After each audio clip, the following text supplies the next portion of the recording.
All right, everybody, hello and welcome to the reserve team. As always, I'm your host, Shaun. We've got something very special for you guys today, coming up in a series leading all the way up to the start of the A-League season, a variety of season previews. And first up, the reigning, defending premiers and champions, Sydney FC. Thankfully, because I'm not an expert relating to Sydney FC, we have brought in two of our key collaborators at the reserve team. First up is Jack George. You may have seen a few of his articles across on the website. Thanks so much for joining me to speak through Sydney FC and their upcoming season. Thank you for having me. It's great to be here. Fantastic to hear. And we're also joined by another key collaborator from the reserveteam.com.au, also avid Sydney FC fan, Stephen Paletti. Stephen, thank you so much for joining us. Thanks for having me, and I'm excited to be here and talk Sydney FC. Any excuse to talk football, lads. Really, we only need the tiniest little trigger, and then before you know it, there's an hour and a half of content that we get to fire through, which is fantastic. And obviously, Sydney FC, they've had a really fantastic last couple of seasons, probably the biggest trophy cabinet of any of the A-League sides. Before we do get stuck into the season preview and start running through some of our topics, Jack, I'll go to you first. What are some of your earliest memories as a Sydney FC fan and some of your biggest hopes for the 2020-2021 season? I went to a camp, I think 4 or 5 years ago for Sydney FC, and I actually won a raffle where I could meet the players. I got to go in the dressing room before the game, and that was all really exciting. That's what kind of, I guess, made me become such a big Sydney FC fan, being a part of the fan community so early. But for the first game, after I won the raffle, we were there, I think, like an hour and a half early, so I could see the dressing room. And we got to the stadium. My dad drove me, and we set this route, so we got the train, stuff like that. We got there, and he's like, "What stadium is this?" And I said, "This is ANZ." And he was like, "Oh, we have to be at Allianz." So we had to sprint across. We got a taxi across the whole Sydney, across the other side to Allianz Stadium. And I was really worried that I wouldn't be able to see in the change room. And the person who was running it was like, "Quick, just come in." And Graham Arnold opened the door, and he was like, "Oh, hello, mate. What's your name?" And I was like, "Oh, I'm Jack." And he basically just showed me around the whole dressing room, which was just amazing. And that was probably my first memory of Sydney FC. Pretty cool one. And I'm sure Graham Arnold looks back fondly as the day his career went to another level and he moved on to be the national team manager and whatever else, just based on that interaction with you, Jack. What about for you, Stephen? Some of your earliest and fondest memories with Sydney FC? So my earliest memory, which I talk about in an article for the reserve team I did on bullying in football and how I rediscovered my love for football, was which season was it? I think it was 15-16 or... No, it was 16-17, sorry. Had a memory blank. It was Sydney FC versus Central Coast Mariners on a Friday night. I had a friend who was doing some work at the SFS at the time. He brought me along with him, and I sat down. I watched the crowd. The first thing that struck was the Cove, and then when Holosko scored in the 8th minute in what turned out to be a 1-0 victory, and I saw the Cove go nuts, I became hooked again. And this was long after I had basically written the game off because of bullying. So the Cove brought me back in, and here we are today. Yeah, when it's swinging, when SFS and Homebush and Allianz and all the other arenas that Sydney FC have called home throughout the course of the years, when that Cove gets, it's a hell of a sight as far as the league is concerned. Right, so both of you have highlighted, your own little personal highlights throughout the course of Sydney FC's history. Sydney FC, of course, were one of the 8 foundation A-League clubs. Originally, during that bidding process, they were known as the Sydney Blues, and the bid process for them started as early as 2004, pretty much right as soon as the NSL finished.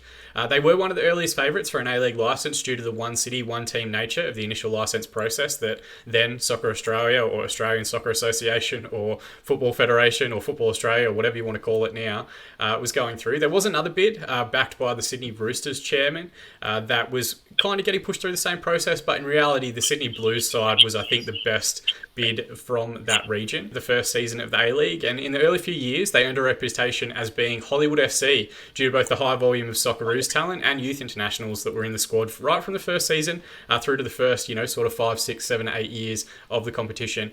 In addition to those key Australian talents that they had on hand, they had some of the highest profile signings in A-League history, including inaugural marquee Dwight Yorke, Juninho Paulista, Mark Yanko and Alessandro Del Piero. Initially, they were successful as the inaugural A-League champions, winning the first grand final 1-0 against Central Coast Mariners, and were the first A-League club to play in an international competition and have a litany of successful seasons throughout the history of the A-League itself. Whilst that early success did waver through the years, a lot of different clubs struggle for consistency in the early part of the A-League. They are currently in the midst of their most consistent and successful period within their history, and arguably one of the most successful periods in the history of the league itself. They are 4 times A-League premiers, 5 times A-League champions, 1 FFA Cup win in their history, and over the last 5 seasons, in 2015 and 2016, they finished in 7th place. In 16-17 premiers and champions. In 17-18 premiers and FFA Cup winners. In 18-19 champions, and in 19-20 premiers and champions.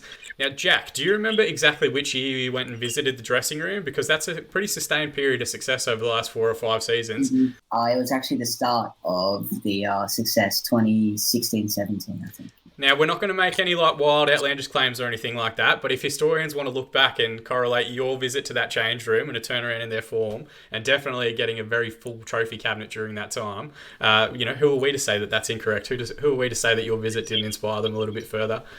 Stephen, I'll jump to you first. Of those last, 4 seasons where they have won, at least some competition throughout the course of that period, what are some of your fondest memories of the most recent trophies? So of the most recent season, I would have to say there's 3 highlights that kind of stand out in equal footing. So for 1920, in chronological order, having a full Cogra for the Sydney Derby, especially given everything that had happened in the couple of weeks leading up to it, with the always controversial RBB. The second moment would be the first game post-COVID resumption, especially given that we didn't know if/when we'd be allowed back into the stands. So to have it be for the resumption of the season was definitely an exciting moment. And then, of course, getting to celebrate a trophy at Parramatta before the Wanderers did. That was definitely a highlight. I probably should have opened it up to both of you at the start, that if you wanted to get any digs in about last season's grand final result, if you had any Western Sydney Wanderers shots that you wanted to take, we should get them out of the way early so that people can start firing off their all caps lock comments in the comment section below. Jack, from the last season, what are some of your fondest memories from both a premiership and championship winning double year? Last season, I would have to say the Melbourne City win. I remember I was in the Cove and we went 1-0 down, and I was like, you know what? Sydney usually come back to win.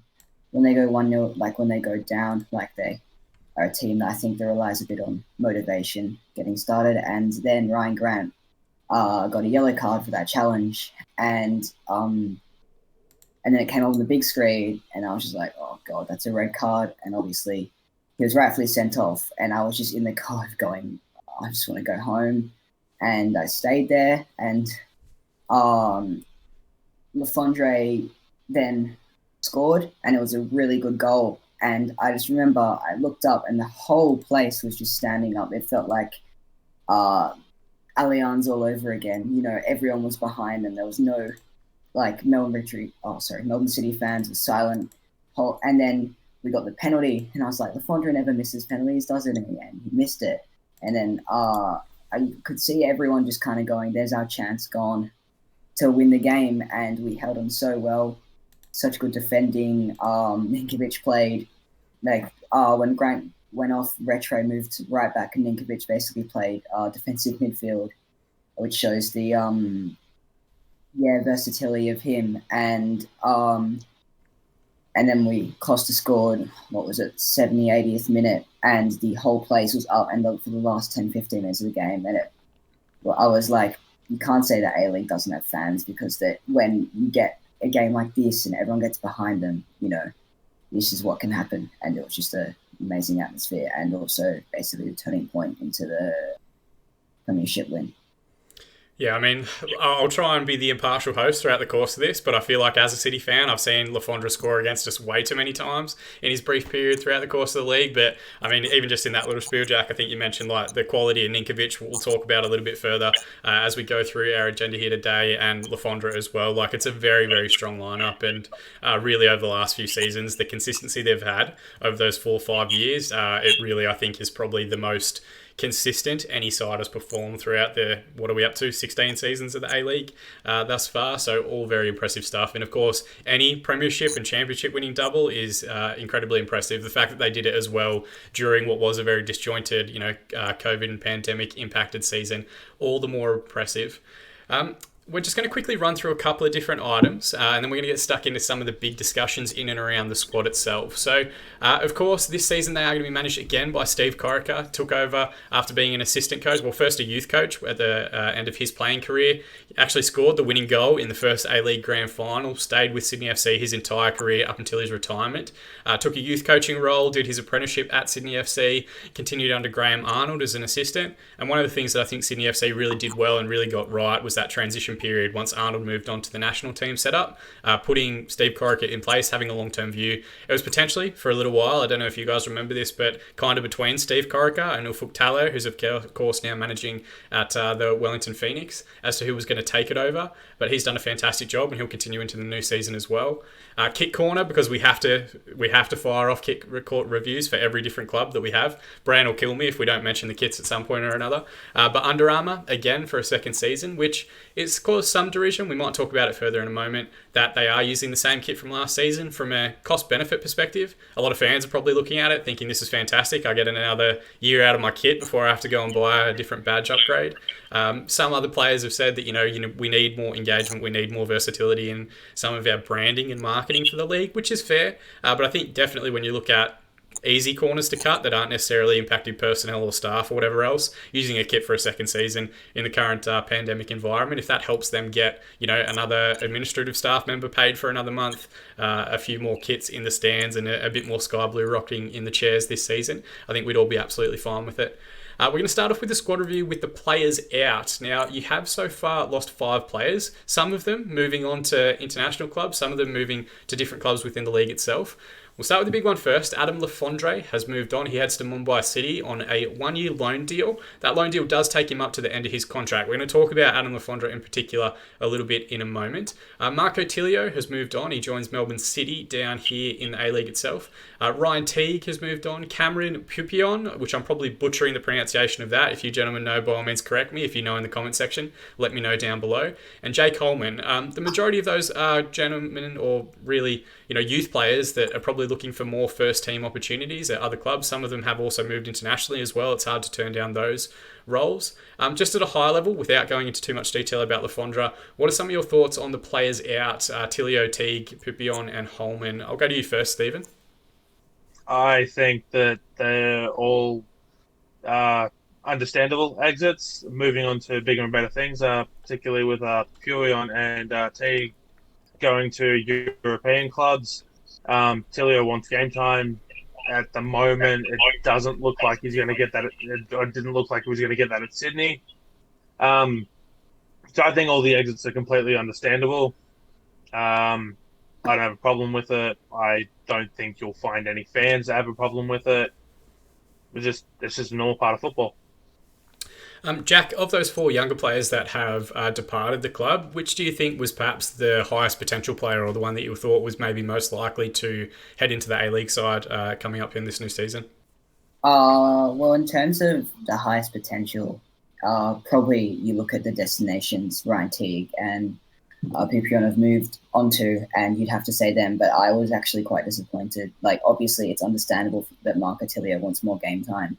But I think that the fact that he's moved from the team that won the A-League last season to the team that came second, that promised him game time, shows the level of quality he could have offered. And Sydney FC have a massive squad and probably wouldn't have been able to offer him game time. But I do wish that he got some more, because he really, really impressed me in NPL in the youth league. And then in that 20 minutes against the Mariners, where he just looked so composed in that goal, finishing with the goal.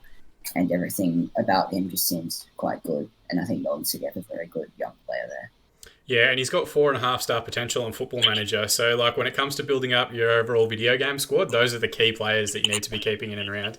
I think the really interesting part about those 4 younger players leaving is we don't quite know, and this is speculation, of course, so by all means jump in if you guys have differing or varied opinions, but we don't really know how, potential youth minutes is going to be impacted now that we are kind of in a post-pandemic world and, potentially international recruitment's going to be a little bit limited. So it is going to be very interesting to see if Sydney FC does kind of make that transition, and we'll talk about it further in our squad previews as well, to playing some of those younger players. Like, would someone like Marco Tilio, if he had his time again, knowing the way that 2020 was going to play out, would he potentially have held on to try and get more minutes at Sydney FC? But time will tell with that one.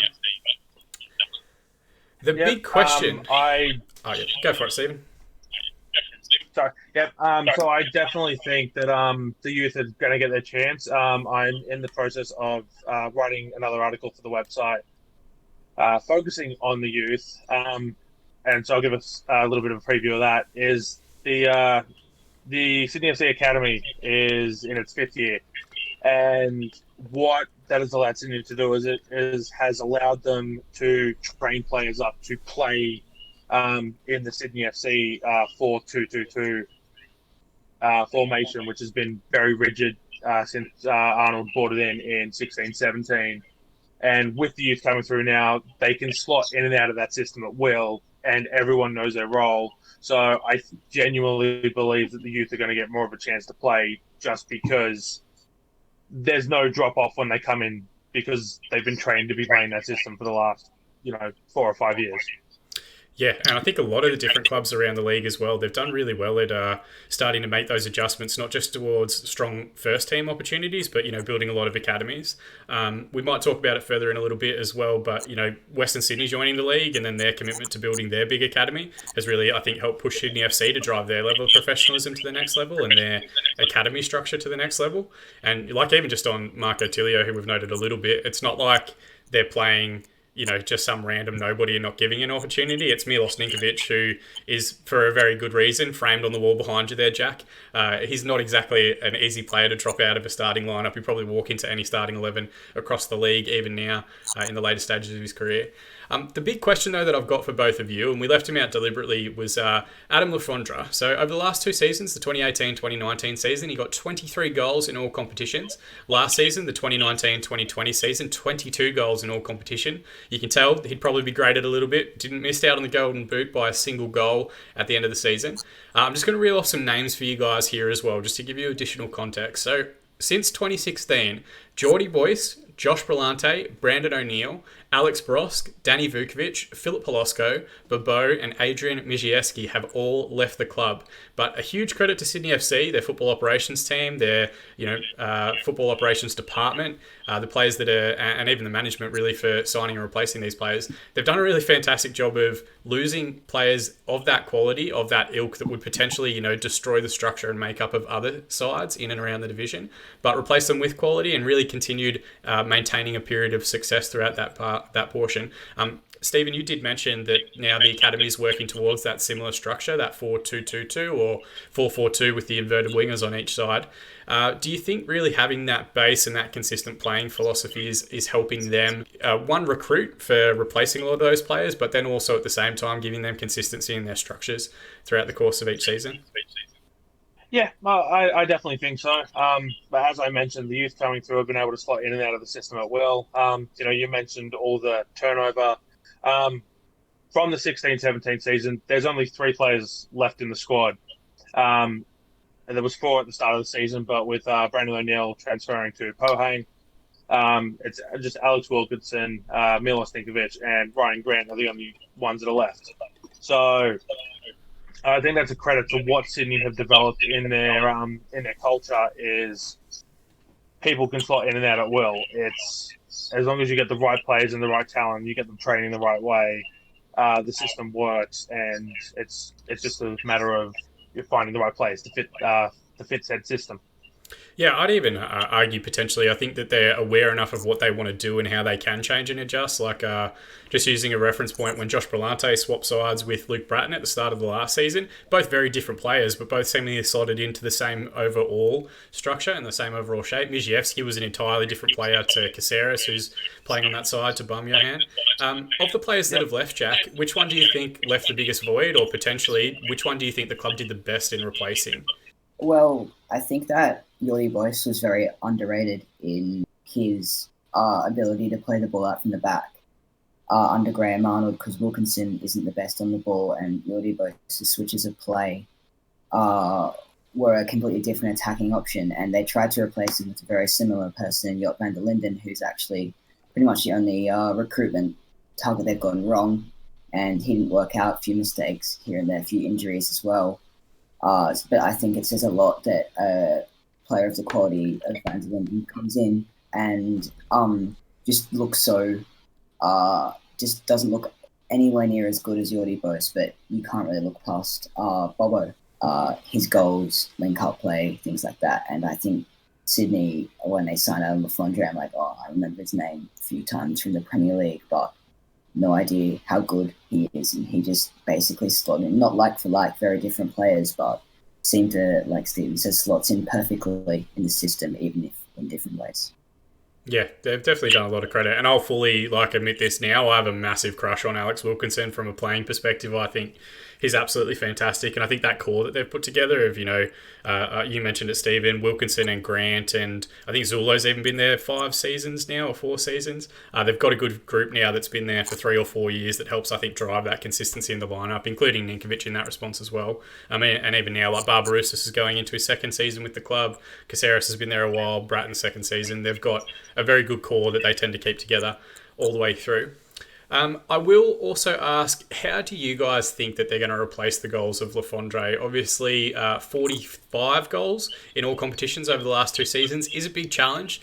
Jack, I'll go to you first. How do you think Sydney FC should best approach replacing the goals of Lafondre?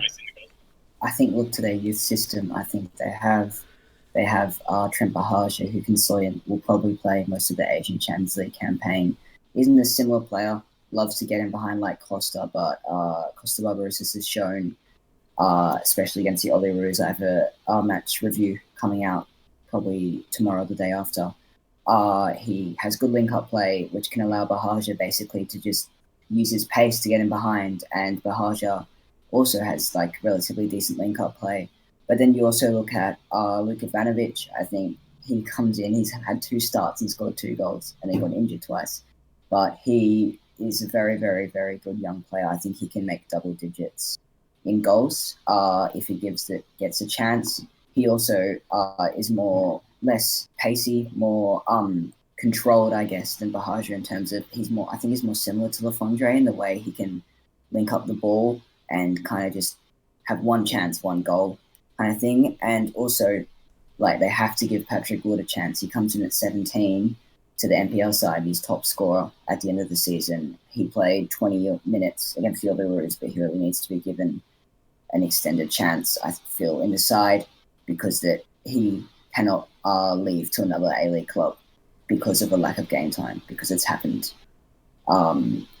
It's happened quite a bit with players, but I feel that he has enormous potential in terms of his goal scoring ability.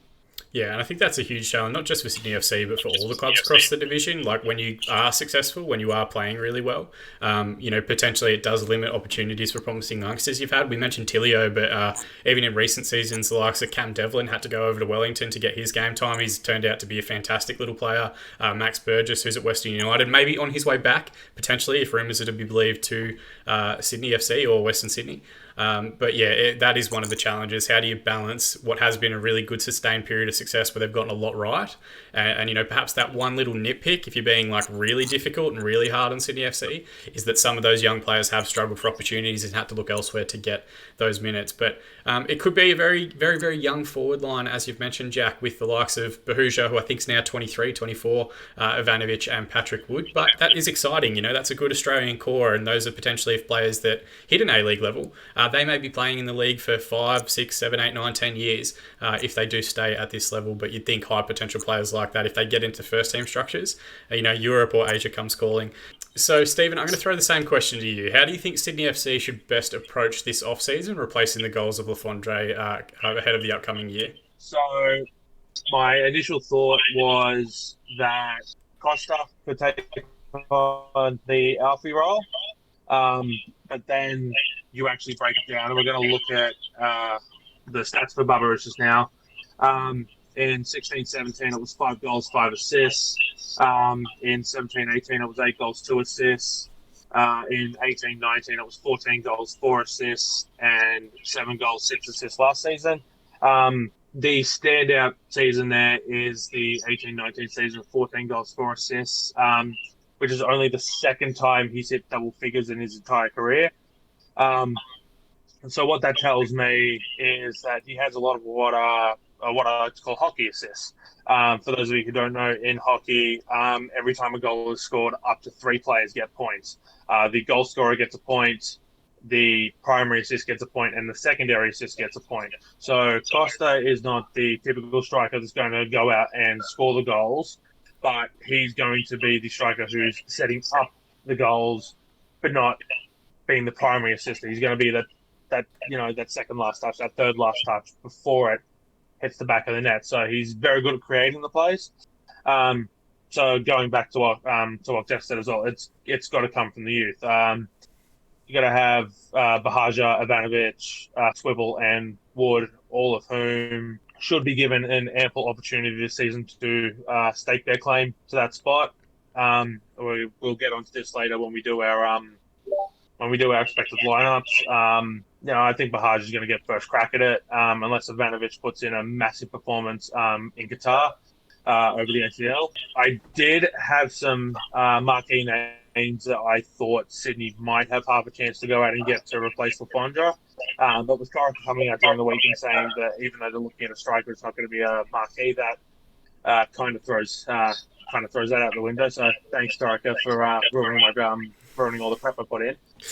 You know what? The worst thing would have been if you had published the article and then the next day he came out and said, "Oh, actually, we're just going to stay with domestic striker." So he might have done you a slight favour on being able to editorialise before it went live.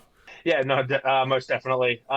Looking local, a player that comes to mind, ex-Sydney player, I believe still current Newcastle Jet, Abini, in terms of filling the role. He's been familiar with Sydney, so he knows that 4-2-2-2 formation.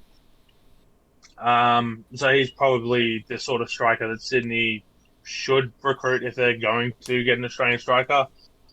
Personally, I would like to see the youth players get the extended game time that this season provides, but when you're a team that's expected to do the double every year, maybe going out and getting that veteran experience in Bernie Abini might not be the worst thing. Even if he's only playing 55, 60 a game to start with, and then maybe it's Bahaja or Ivanovic coming on for the first few games, and then that swaps where it's Bahaja and Ivanovic doing 60 and Bernie doing 30. Especially during a condensed schedule, I think having that depth is going to be good, and I think there's going to be ample opportunity for everyone to get a crack, and hopefully they can take their opportunity and run with it. Yeah, I think Abini's an interesting solution. One, because we know that he wants to leave Newcastle and he's trying to get out of his contract. But then at the same time, Barbarouses, prior really to his time at Sydney FC, he was used mainly as a wide player for Melbourne Victory, for Wellington Phoenix, for Brisbane Roar. Played kind of on that wide right, sometimes wide left area.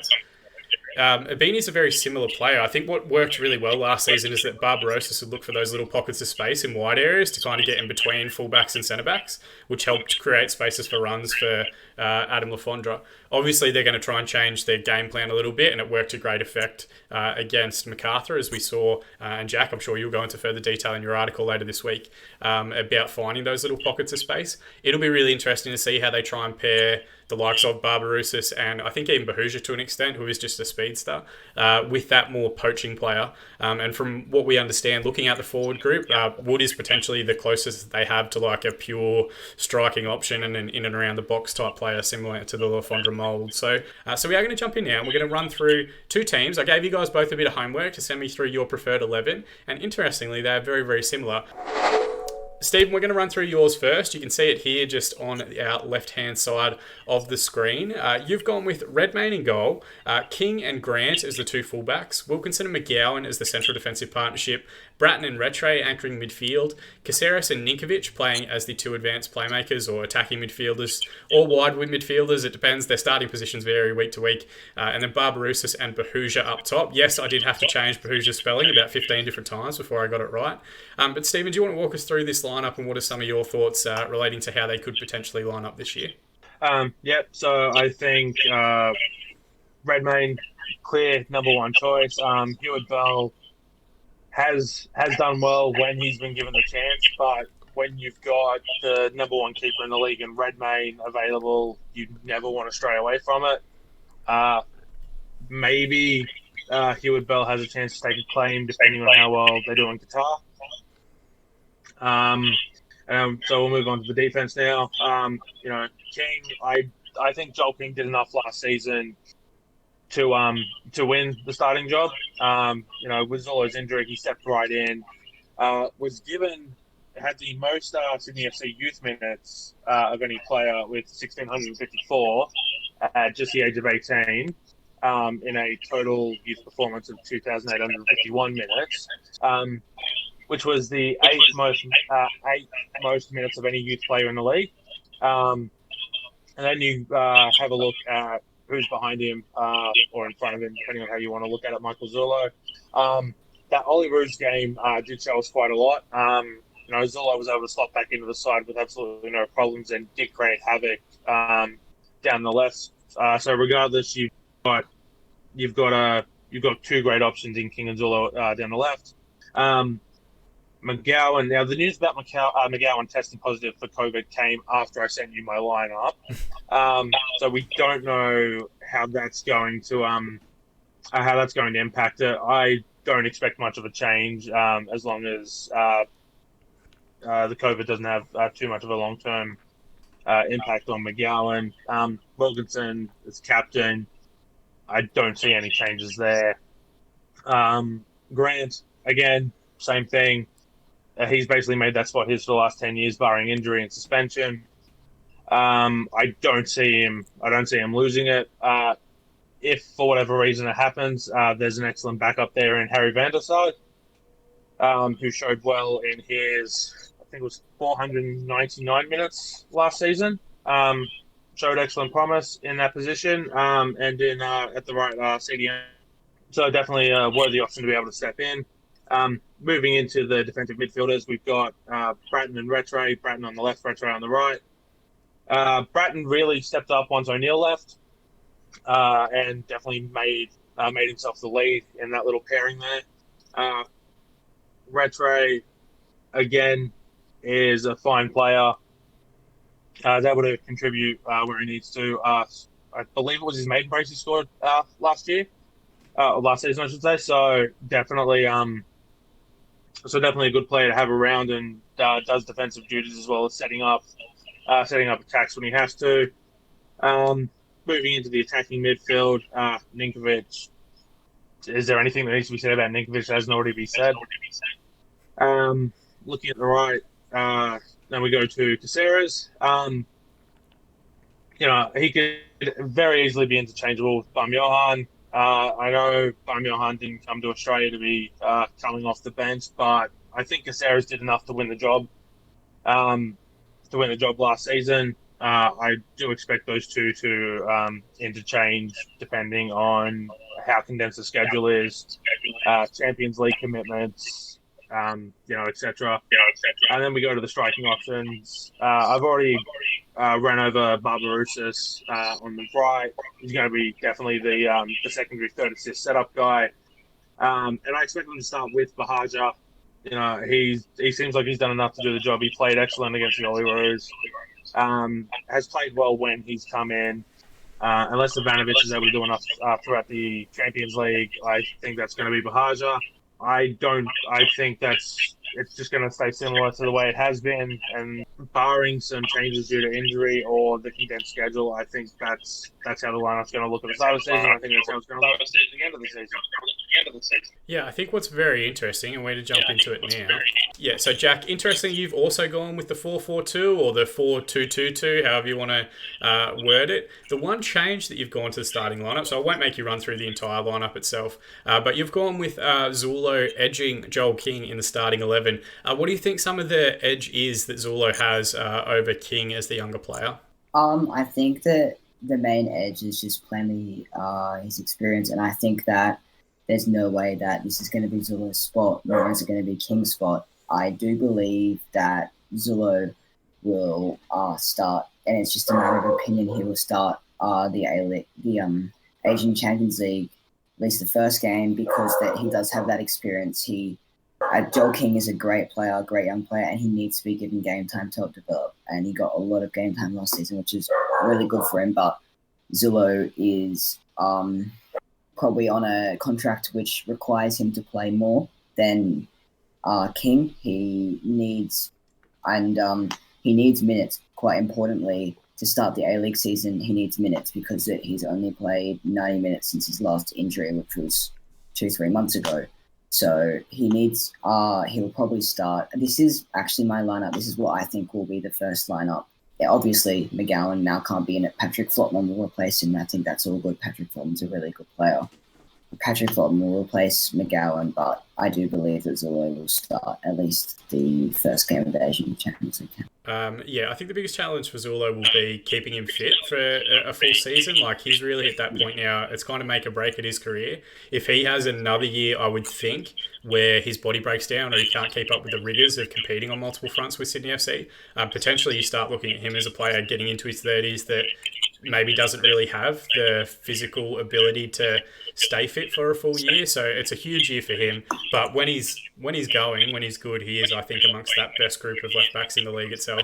But again, like Joel King, you'd be splitting hairs effectively. He's not that much better a player. And what Zulo does give you as well is, I think that just a bit more with experience comes confidence. He gives you more confidence. Like a few times, he does the unexpected, which I think in Sydney's quite rigid system. Obviously, they've got the expressive players, like really expressive players, Ninkovic, Caceres, Bamiohan. But I think from the left, overlapping what Zulo does give you is he'll hit that early cross once in a while. There's a few times in it for the Olyroos where he'd receive the ball in space, and instead of driving to that space, he'd try to play a long ball to Bahaja, which didn't work. But you sense that when the Olyroos were playing with a high line to start, at least before dropping deep, which they would if Zulo runs into that space. Instead, he plays that ball over the top, knowing that Bahaja, if the ball is right, Bahaja can latch onto that and have a one-on-one chance.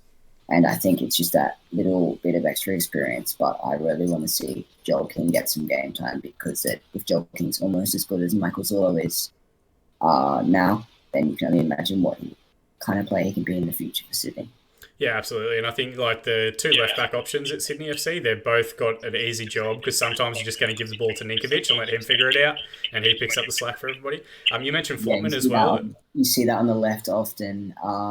They'll be trying to break the press, and Wilkinson will just go, I'm going to pass it to the left back again, and Joel King will panic, and instead of just clearing the ball, he'll just see Ninkovic kind of just standing there, 2 or 3 defenders on him, play to Ninkovic, he'll hold up the ball, nutmeg one, then back heel back to Joel King, who's now in space. And I think that makes it so easy.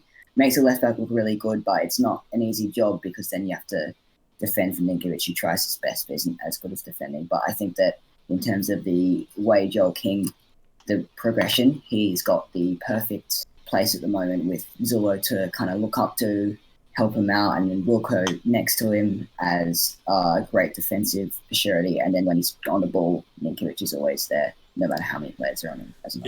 You mentioned Wilkinson. I think he's arguably the best central defender in the league itself, and I don't know how many. He's father time. I don't know how many seasons he's got left in him, but he just seems to continue to operate at a really high level.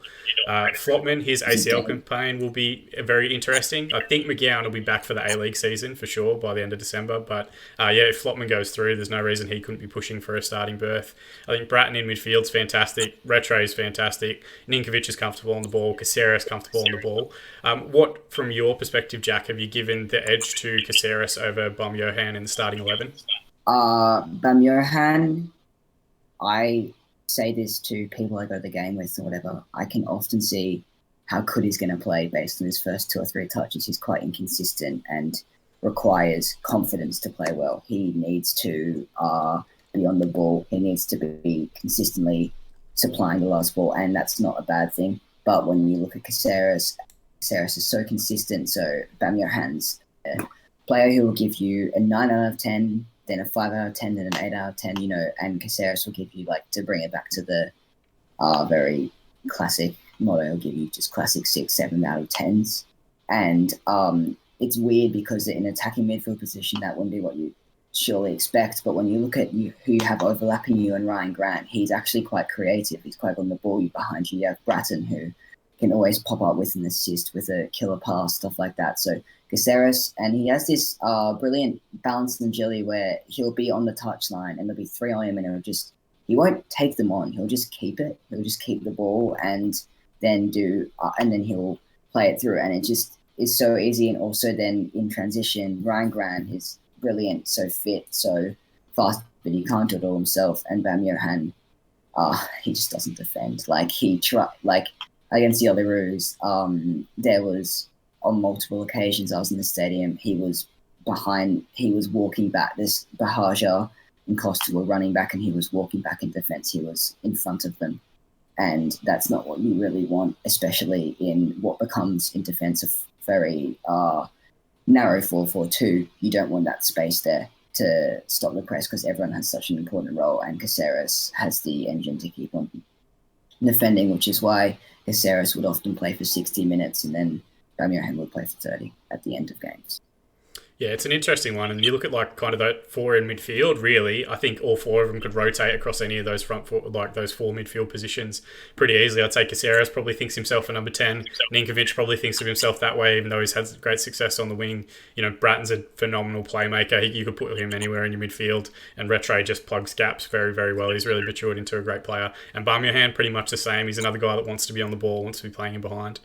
The question, and I'll ask this one to you, Stephen, do you potentially see, if potentially they can't solve the goal scoring issues or they can't figure out that second striker spot, do you see any solution or variation that may come with, maybe moving to more of a 4-2-3-1 to get Bamiohan in the lineup, or maybe even Barbarouses drops back to be more of a winger with Bahaja leading the line up top, or vice versa? Maybe Bahaja moves to a wider role and they try and just adjust their shape. I know they do it in different phases of games as things stand, but do you see a bit more of a tactical change, albeit the same playing style, just a different lineup in the way that they might approach things?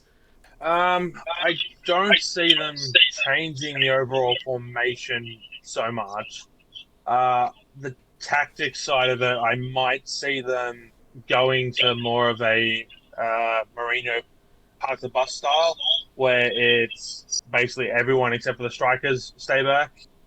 So you'll probably have Costa and Bahaja just like sitting up a little bit, and you'll just have 8 players behind the ball. If they can't solve the goal scoring issue and just look to hit on the counter, which is something they do quite well now, is hit on the counter, hit on the break. Other than that, I can't see them doing a lot of things to change that, just because I don't think Sydney can afford the time to experiment and get it wrong. Because their pre-season has been about preparing for Champions League as opposed to a normal pre-season where they would be trying, because Sydney are a team that demands success, doing the double is an expectation as opposed to, a hope.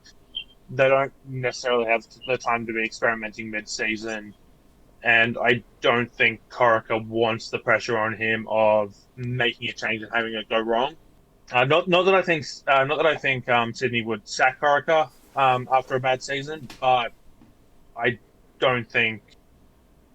just don't think Sydney are in a position where they have a chance to experiment midway through a season because they can't score. So I think it'll just be very much a park the bus, hit on the counter, and try to grind out a lot of 1-0 wins, and hope that Redmayne and or Heward Bell can keep it out of the net. Yeah, I think you make an interesting point about the off-season, because a lot of different teams, particularly the A-League based sides, they're going to struggle with, border restrictions and whatever else. I think Queensland can only play the Queensland NPL sides at the moment due to border restrictions. It may end up being that the sides that are heading to the ACL, the hub area, Sydney FC, Melbourne Victory, Perth Glory, they might actually have the best or the most challenging preseason program because they are going to be playing in competitive fixtures against high quality opposition. So it'll be interesting to see how those teams hit the ground running at the start of the season. I think you make an excellent point. Jack, if there was going to be a tactical tweak that you think potentially we may see throughout the course of this year, where do you think that might come, be it shape, formation, or different changes to the roles themselves?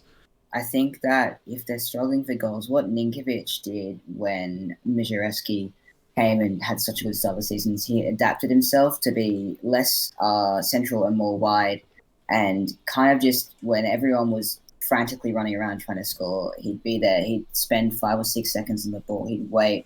He'd use what I describe as pausa, which is basically where you see a pass and you wait and you wait and just you wait until the right moment, and they just know the right moment. And he does that everywhere on the field. But I do think that if Sydney is struggling for goals, he can come more narrow again and try to just, hit those great passes he does, but more in a more central position, in a more attacking position. But I also do think that against the Olyroos, they didn't have much possession. They sat back, like Stephen said, and I think they will try to do that at times. But I also think that against weaker opposition, they will try dominate the ball in periods of the game, which they did in the first 20 minutes of the Olyroos, and they scored 3. And they will try to dominate the game and play out from the back because they have really, really good ball players everywhere on the park except for maybe the 2 central defenders. But Luke Braddon, so composed on the ball, and Luke Braddon and Paulo Reccio would rotate, dropping in between the defenders to pick up the ball, so it kind of minuses off the the centre backs' quality on the ball, and they'd move it up, and it was very tiki-taka in the way, short, crisp passing, just moving the ball up the field, and I would like to see them try to do more of that this season because with the quality they have on the field, their quality is definitely on the ball, not off it. So I'd like to see them on the ball as much as possible. The more ball they have, the more chances they'll make. And obviously you have Bahaja and Costa in 2 players who can sprint behind and very fast for counter-attacks. But I think in terms of sustainable way, Luke Braddon is a defensive midfielder who is very much about being a deep line playmaker, not a defender. Even Paulo Reccio, to an extent, you've seen him play higher up for Sydney in the past few seasons as well. And then Ninkovic isn't the most able defender. Caceres is good, but I think I would like to see them try to control the tempo of the game more in terms of on the ball this season, especially since teams have lost their marquee players who can do that, or their more expensive players, midfielders or wingers who can do that. Yeah, I think you make an excellent point about, they've got the ball players. Look at that lineup that's out there on the pitch. There's not one player there you'd say is not 100% comfortable on the ball. Maybe it's Bahuja, but that's mainly because he wants to run in behind. So if you've got quality playmakers on the ball and people willing to make runs off the ball to get in the space in behind, it's a recipe for success the majority of the time. We're going to jump back in, gents, and we're going to go through some of our expectations for the upcoming season. But thank you both, of course, for putting through your lineups. If you've got your own lineup, Sydney FC fans from other clubs around the league as well, by all means, let us know in the comment section below, or you can send them through to us on Twitter at ReserveTeamAU. All right, gents, so jumping back in, of course, we've mentioned it previously already, the active support group for Sydney FC, the Cove, they are one of the biggest and potentially, at times, the best in the league. It's a very hard-fought title, the best, I think, as far as active support goes in and around the A-League itself. Both of you mentioned having great experiences in and around that environment. What I would want to ask you to both do is to kind of give your membership pitch. The A-League's marketing, sometimes at an A-League level and a club level, leaves a lot to be desired. And of course, we want to see as much as humanly possible full stadiums, that colour, that vibrancy. It's not replicated in any other sport or code in and around the country. Jack, I'll go to you first. What would be your membership pitch or potentially membership slogan be if you were going to try and convince someone to become a Sydney FC supporter, be that as an active fan or just, a regular fan going along to every game or games now and then? Well, I've actually been testing this on my friend. I brought him to the Olyroos game and I'm trying to convince him to sign up for a 6 membership game. But it's essentially you're there. So he isn't he plays football. He doesn't support it as much, but he started supporting Everton this season because they're doing well. I'm trying to convince him in terms of going. You get to meet the players, you get to see the players, and being at a game live is just does not compare to watching on TV.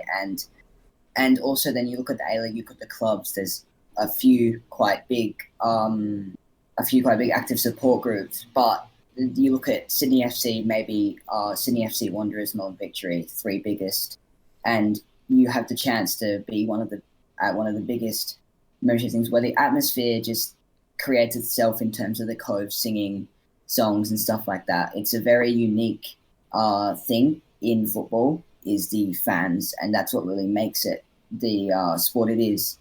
And I think that being able to contribute to that, being able to every fan wants their team to win, and if you're a fan of Sydney FC, it's quite likely, at least at the moment, that your team will win. Yeah, I mean, if he's an Everton fan because they're doing well, just show him the trophy cabinet from Sydney FC for the last 5 years, and that'll probably help convince him quite a bit. Stephen, he says he started before the season, but he started watching the games after they'd won the first three. So yeah, we'll see if he ends up getting like a Dominic Calvert-Lewin hero shirt arriving. He definitely wasn't a fan before the start of the season.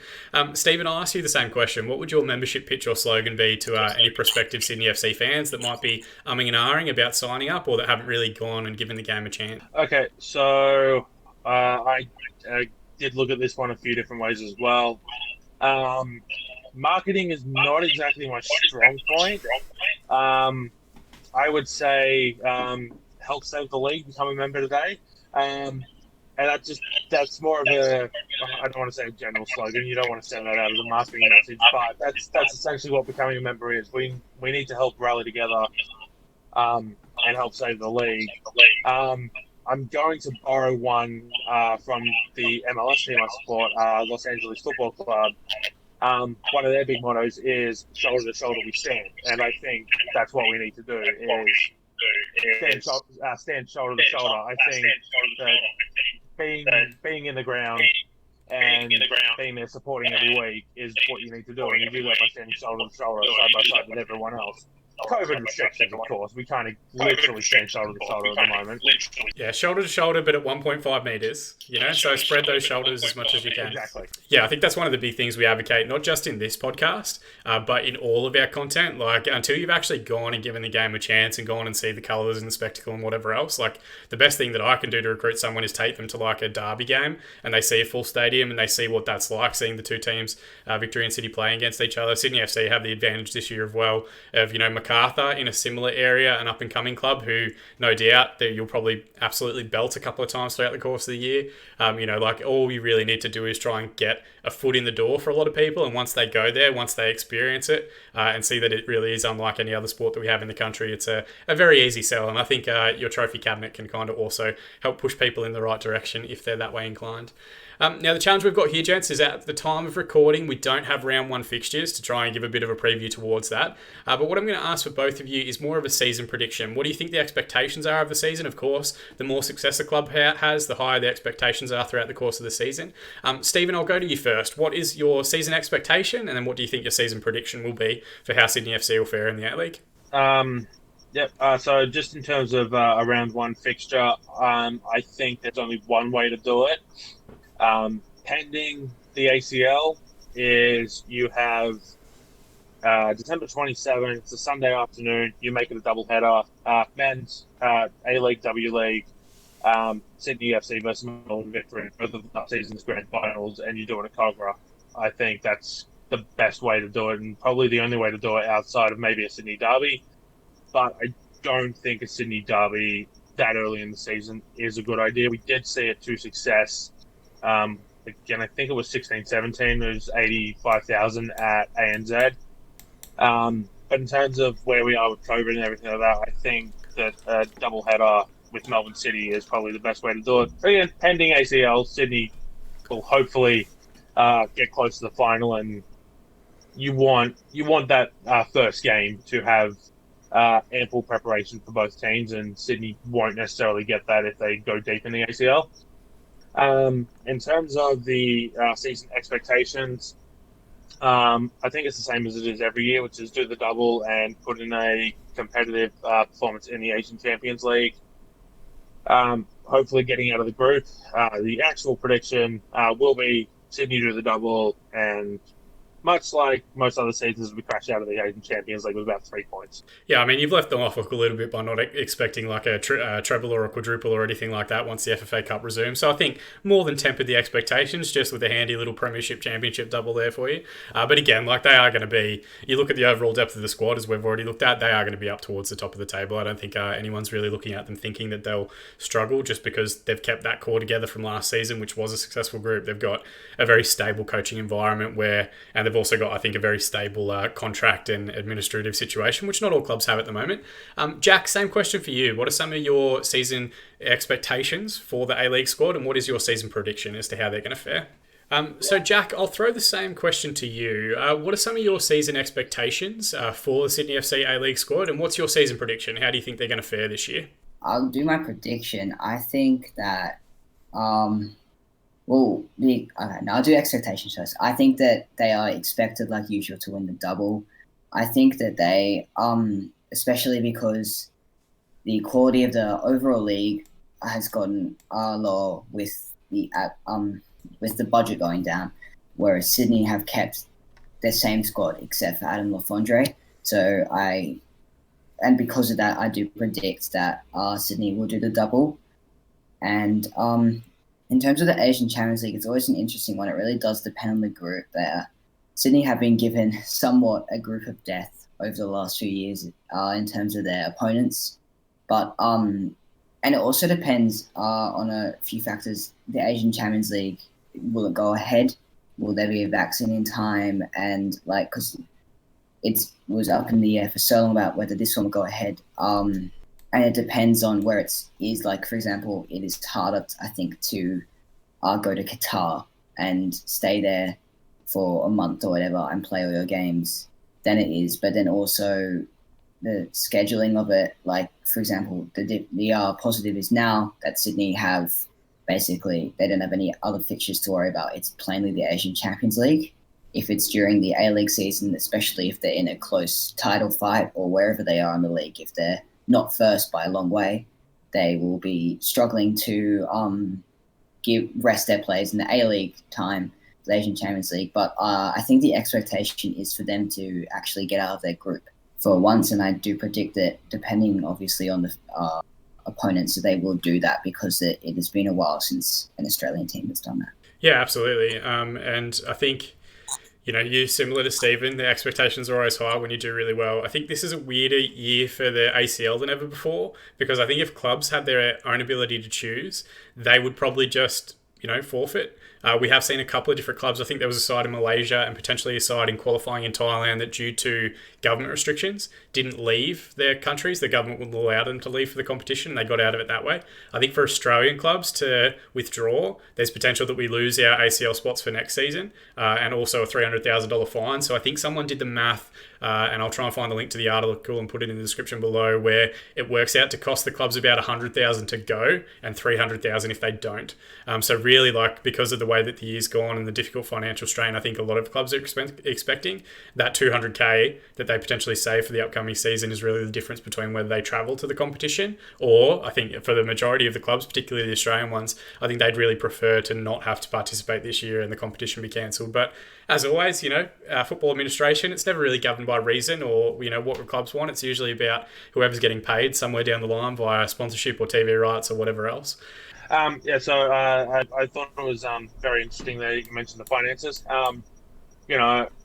Teams, if they get to the knockout stages, I'm assuming that the prize money is still in place depending on how deep they go. So that's also another added incentive. And it's also just the fact that, losing the spots.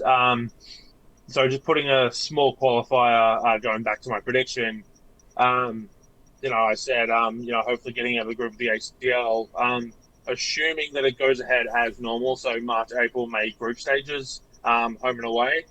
One benefit that the A-League clubs will have is that they're not smack bang in the middle of the final series or the few rounds of the season. They'll be somewhere around round 15 through to 19. which will, for a team like Sydney, hopefully be running away with the league again, will give them a chance to put the efforts into putting out the strongest squad possible for the ACL, as opposed to having to say maybe rest players and focus on securing up a final spot in the league, which is definitely the highest priority for the club, is doing well domestically, and anything that comes with the Asian Champions League is, little cherry on top. So hopefully that goes in Sydney's favour, as well as the other Australian teams, that they'll be able to put in strong performances, because they may not need to be as concerned with league results and doing well in the finals during those group stages, which I think is one of the reasons that Australian teams haven't done well in the last few years. If you look at the last time Sydney got out of the group stages of the Asian Champions League, it was that 15-16 season where they finished the league in 7th and were the only thing they had to really fight for was the Champions League. And so they were able to put in a good effort and went out of the round of 16 on away goals. So I definitely think that's something that Sydney have to look forward to if the Asian Champions League goes ahead as scheduled in that March, April, May group stage window. Yeah, and we'll see. I'm sure we'll probably do further discussions and further inputs on, the ACL campaign when and if we get to it. This hub model will be interesting to see if it's successful, if the ACL wants to start moving to more of a model like that in future months and years and whatever else. And of course, we don't really understand what the ongoing, pandemic restrictions might be like in other countries in 12 months' time. 2021 season is a long, long way away. I think not just Sydney, but all three clubs, I don't think have prioritised their ACL squads that highly. I think Perth is mainly playing NPL and, Y-League team players. I think Melbourne Victory is very similar in what they're doing. I don't think they're taking a full strength lineup. We know Redmayne's not going. We know McGowan's not going from Sydney. So I think it would be a pretty big surprise for a lot of people if the sides do make it through to the knockout stages of this particular year's competition. But given the way that the season's going to work this year with the later kickoff and the later running of the year, it could be very interesting for the 2021 campaign to see how that plays out. But gentlemen, that does bring us to the end of our season preview. We've covered a variety of different things. And of course, as always, if you are watching and listening in, you've got your own thoughts and opinions on Sydney FC season, let us know in the comment section below. Our Twitter handles are all available here. Links to Jack and Stephen's articles on the reserveteam.com.au are in the description as below, as well as links through to their channels. Stephen, any plugs or socials that you wanted to try and get out there? I'll give you an opportunity to maybe improve that marketing experience of yourself and get your name out there for people to check out your content. No, the only thing I have football related is Twitter. That's all I really run through. So I just did want to make a quick correction. Earlier when I was talking, it just popped up on my screen. When I was talking about Harry van der Saa's minutes, I did say 499. It was actually 456. I just don't want to get ripped to shreds by the comment section. I was confusing that with Bahaja, who was the next closest with 299 minutes. So that's where the confusion came in there. Other than that, it's follow me on Twitter at PalettiSteven. That's where I post most of my football and non-football stuff. It's worth the check out. Yeah, if anyone picked up on that slight variance between the minutes that you mentioned, we'll pin that comment to the top of all of our social media for the next year. I don't think anyone would have gone through it with a fine-tooth comb like that, unless Harry van der Saa himself is actually watching, fan of the show. We don't know. We're still figuring it out as we go. Jack, same question for you, mate. If people want to check out more of your content or your social media, where's the best place to find you? Just Twitter. I think it's at JackGeorge0004. And yeah, that's all I really use. And the reserve team, obviously. But as always, Sydney FC, a big club. I think, even as an outside fan looking in, a big and successful Sydney FC side adds a tremendous amount to the league. So we all hope that they do very well in the upcoming season. But we kind of hope that for all of our teams. Thank you both, of course, Jack and Stephen, for joining me. It's been fantastic chatting football with you guys. It'll be really interesting to see how the rest of the off-season plays out, how the first few weeks of the competition plays out. We'll definitely catch up between now and the start of the season again to go through some of the other key topics in and around Australia and New Zealand Zealand football. If you do want to continue supporting their content, you can find links to their Twitters and to their articles on the reserveteam.com.au in the description below. If you want to support this channel as we continue to grow, as we continue to work our way towards round 1 of the A-League and W-League seasons, you can drop a like on this video. Helps us get higher in YouTube search results when people look for Australian New Zealand football content. You can also subscribe to this channel to be kept up to date on all of our future videos, including season previews for all of the other A-League sides as well. From Jack, from Stephen, from myself, thank you so much for joining us, and we'll see you all again next time.